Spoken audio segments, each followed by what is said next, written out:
नमस्कार। Famous stories of the world में आपका स्वागत है। हमारी भारतीय साम्राज्यों की कहानी के अंतर्गत हमारा पार्ट 1857 की क्रांति के नायकों को लेकर चल रहा है। नायकों की इस कड़ी में आज ऐसे नायकों के बारे में जानेंगे जिन्होंने राजस्थान के अंतर्गत कार्य किया और राजस्थान के रजवाड़ों में वो राज कर रहे थे और उन्होंने क्रांति को दबाने का काम किया था। यानी उन्होंने भारत के लिए नहीं बल्कि ईस्ट इंडिया कंपनी के लिए नायकों का काम किया था। इतिहासकार ट्रिकार्ड ने ऐसे लोगों के लिए कहा है और ठीक ही कहा है। उन्होंने कहा है, यदि राजस्थान के राजाओं ने देशभक्त क्रांतिकारियों को नेतृत्व प्रदान किया होता तो स्वतंत्रता संग्राम का इतिहास कुछ और ही होता। तो आज की कड़ी में जानते हैं ऐसे राजस्थान के राजाओं के बारे में जिन्होंने अंग्रेजों के लिए एक नायक का काम किया था और अंग्रेजों का भरपूर साथ दिया था। सबसे पहले नायक हैं बीकानेर के शासक सरदार सिंह।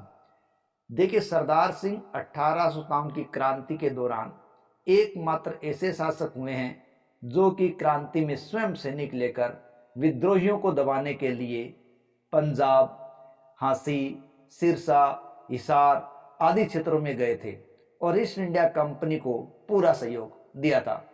विद्रोह को दबाते हुए सरदार सिंह बाड़लू पंजाब नामक स्थान पर पहुंचे थे, जहां बीकानेर की सेना और विद्रोहियों के बीच भयंकर युद्ध हुआ था, जिसमें विद्रोही हार गए थे। लेकिन बीकानेर की सेना के कई अधिकारी और सिपाही भी इस युद्ध में मारे गए थे।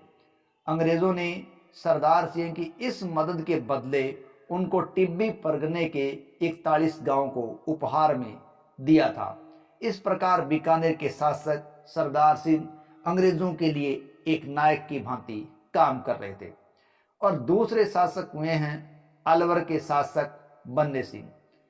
1857 की क्रांति के समय क्रांतिकारियों ने आगरा के दुर्ग में अंग्रेजों और उनके परिवार के सदस्यों को कैद कर लिया था।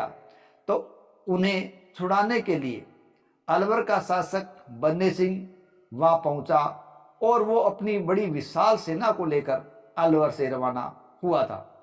इस बात का पता जब क्रांतिकारियों को चल गया, अतः रास्ते में ही अचनेरा, जो कि भरतपुर के पास का क्षेत्र है, वहां विद्रोहियों ने इसकी सेना को हराते हुए बन्ने सिंह का सारा खजाना भी लूट लिया था।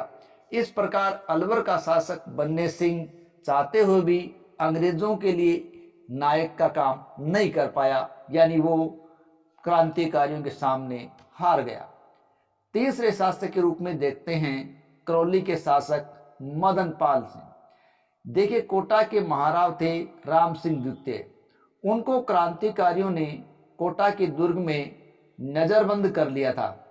तो अंग्रेजी सेना के साथ करौली का शासक मदन पाल एक बड़ी सेना लेकर कोटा गया था और कोटा के महाराव राम सिंह द्वितीय को आजाद करवाया था। देखिए, राजस्थान के क्रांतिकारियों ने कोटा के अंदर विभत्स नजारा प्रस्तुत किया था। अंग्रेजों ने करौली के शासक मदन पाल की इस मदद के बदले उसे GIC उपाधि और कुछ करों में विशेष छूट दी थी और साथ ही साथ उनको 17 तोपों की सलामी भी दी गई थी। देखिए, इस बात को ध्यान रखना कि करौली राज्य में स्थित हिंडौन की पहाड़ी पर मोहम्मद खान के नेतृत्व में विद्रोह हुआ था, लेकिन करौली के शासक मदन पाल ने उसकी हत्या कर दी और वहां के विद्रोह को दबाने में सफलता प्राप्त की थी। अगले शासक हैं मेवाड़ के शासक स्वरूप सिंह, जिन्होंने पूर्ण स्वामी भक्ति के साथ अंग्रेजों का साथ दिया था। 1857 की क्रांति के समय नीमच छावनी में रह रहे अंग्रेज परिवार के सदस्यों को जब चित्तौड़गढ़ जिले के डूंगला गांव में बंदी बना लिया गया था, तो मेवाड़ के पॉलिटिकल एजेंट सावर्स के कहने पर मेवाड़ के महाराणा स्वरूप सिंह ने उनको स्वतंत्र कराया और ना केवल स्वतंत्र कराया बल्कि उदयपुर में स्थित पेछोला झील के जग मंदिर में उनको शरण दी और उनको सुरक्षित रखा था। इनके अलावा झालावाड़ के शासक पृथ्वी सिंह है, उन्होंने भी अंग्रेजों का साथ दिया। सिरोही के महारावल शिव सिंह ने, प्रतापगढ़ के शासक दलपत सिंह ने भी अंग्रेजों का साथ दिया था और 1857 की क्रांति को दबाने में पूरा जोर लगाया था। अगले शासक के रूप में देखते हैं धौलपुर के शासक भगवंत सिंह। 1857 की क्रांति के समय जब ग्वालियर के क्षेत्र से 5000 से अधिक विद्रोही धौलपुर राज्य में प्रवेश कर गए तो उन्हें अपनी सेना के सहयोग से खदेड़ने का काम धौलपुर के शासक भगवंत सिंह ने किया था और इस प्रकार उन्होंने अंग्रेजों की मदद की थी। एक और क्षेत्र था जो मारवाड़ था, जो भी पूरी तरीके से ईस्ट इंडिया कंपनी की मदद कर रहा था और इस क्रांति के दौरान शासक थे मारवाड़ के तख्त Singh.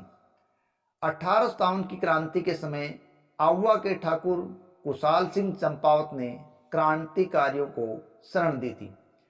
AGG agent to governor general Patrick Lawrence और मारवाड़ के पॉलिटिकल एजेंट मैक मौसन के कहने पर मारवाड़ के शासक तख्त सिंह ने अपने सेनापति ओनाड सिंह पंवार और राजमल लोढ़ा के नेतृत्व में 1000 सैनिक, 12 तोपें और 1 लाख रुपए नगद देकर आउवा पर आक्रमण करने के लिए भेज दिया था। और आउवा के ठाकुर थे उस वक्त कुशाल सिंह चंपावत, जो कि क्रांतिकारियों की मदद कर रहे थे। लेकिन अंग्रेज ऐसा नहीं चाहते थे और मारवाड़ के शासक तख्त सिंह है वो अंग्रेजों के कहने पर उधर क्रांतिकारियों को दबाने के लिए गए थे। जयपुर में भी ऐसे शासक थे जिन्होंने क्रांति को दबाने में अंग्रेजों को समर्थन दिया था और जयपुर के शासक थे राम सिंह। यानी 1857 की क्रांति जो कि भारत का पहला स्वतंत्रता संग्राम था, उसमें जयपुर के शासक थे राम सिंह। राम सिंह ने 1857 की क्रांति के समय अंग्रेजों के लिए अपना संपूर्ण खजाना खोल दिया था, अर्थात राम सिंह ने अंग्रेजों की तन मन धन पूरी तरीके से सहायता की थी। अंग्रेजों ने इस मदद के बदले राम सिंह को कोटपुतली नामक स्थान दिया था, जो आज भी जयपुर जिले में आता है और राम सिंह को उन्होंने सितार ए हिंद की उपाधि से सम्मानित या विभूषित किया था। एक विशेष बात यहाँ ध्यान देने लायक है कि जिस प्रकार बीकानेर के शासक सरदार सिंह 1857 की क्रांति के एकमात्र ऐसे शासक थे जो स्वयं विद्रोहियों को दबाने के लिए अपने सैनिक लेकर खुद गए थे, बाहर गए थे, उसी तरीके से जयपुर रियासत की भी एक अलग बात थी। 1857 की क्रांति के दौरान जयपुर रियासत राजस्थान के रजवाड़े की एकमात्र ऐसी रियासत थी जिसने राजा के साथ साथ वहाँ की आम जनता ने भी अंग्रेजों का साथ दिया था और क्रांति को कुचलने का कार्य किया था। इस प्रकार ये कुछ ऐसे नायक थे जो राजस्थान की धरा के थे, लेकिन ये क्रांतिकारियों के साथ न होकर ये अंग्रेजों के ही पिछलगू बने रहे और क्रांति को दबाने का प्रयास किया। और ना केवल क्रांति को दबाने का प्रयास किया बल्कि हिंदुस्तान की आज़ादी को भी एक लंबे दौर की तरफ धकेल दिया था। आज की साम्राज्यों की इस कहानी में बस इतना ही। अगली कड़ी में मिलते हैं अगली साम्राज्यों की कथा के साथ। तब तक के लिए जय हिंद, जय भारत।